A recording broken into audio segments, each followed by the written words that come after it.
joined today by Luke Cox, Managing Director of Green Technology Metals. Luke, thanks for your time. Yeah, thank you. It's good to be here. All the attention has been on the Seymour project in Canada. Why is this project so compelling, and what have you learned over the last 6 to 12 months? Yeah, so we've spent guys on the ground exploring around Seymour. We're developing our resource model, and what we're looking for is pegmatites around the main intersections that we have, which is called North Albury at the flagship Seymour. So we've been going around, we've got 2 drill rigs exploring around that area to try and develop other resources and build that exploration model. But one thing we found is there's glacial cover over a lot of that area. So we started to use geochemistry, geophysics and building up that model. And just recently we had a discovery called Blue Bear, and that is right next door to the main discovery, which is North Albury. So we've got two drill rigs on there now, just defining the size of that project. But whilst that's going on, there's been even bigger news is the second project. So we've got 2 assets now. We've got Seymour, the flagship, and then the second project is called RIU. So we've built a camp over there. We've got 2 drill rigs spinning. And one thing we found was when we looked at historical data, it said there was multiple pegmatites, slightly thinner, very erratic, in a generally an east-west formation.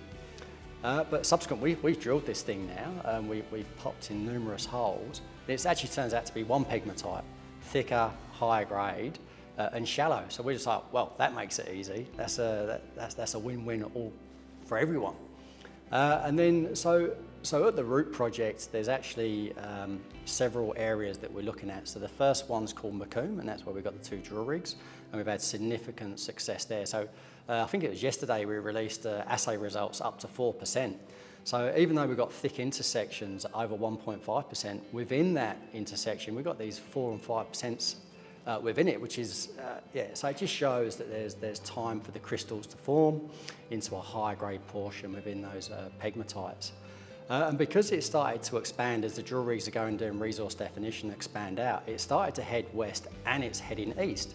So just off to the east is our second potential area, which we're calling Morrison. Now there was drilling there back in the 1950s, so we know there's spodumene grading pegmatites there, but it's looking like the 2 are going to connect. So it's like, well now this is almost becoming a much bigger play, joining Macomb with Morrison, and there's several kilometres of pegmatites there. So what we'll do, we'll splinter one of those drill rigs off. One will sit on Macomb and then the other will sit on Morrison and start drilling that out. But whilst that's been going on, just over to the east on the same RIU project, there's an area called RIU Bay. Now RIU Bay was another pegmatite at surface, large spodumene crystals. I went there, it's almost like a big ridge.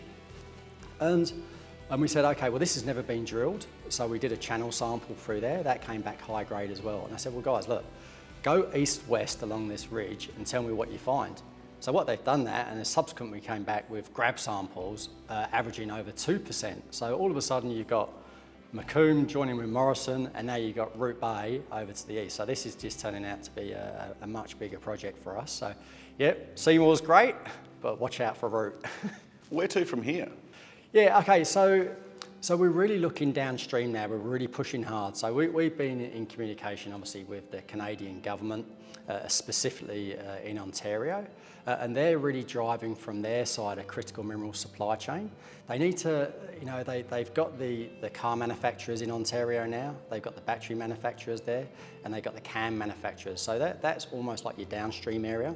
What they don't have is the mines producing lithium to go into lithium hydroxide to then marry up the 2. So that's where we come in. So we're speaking with them and saying, look, we've potentially got the mines up in Ontario, we'll convert that into a hydroxide, and then that will feed the final part of your critical mineral supply chain.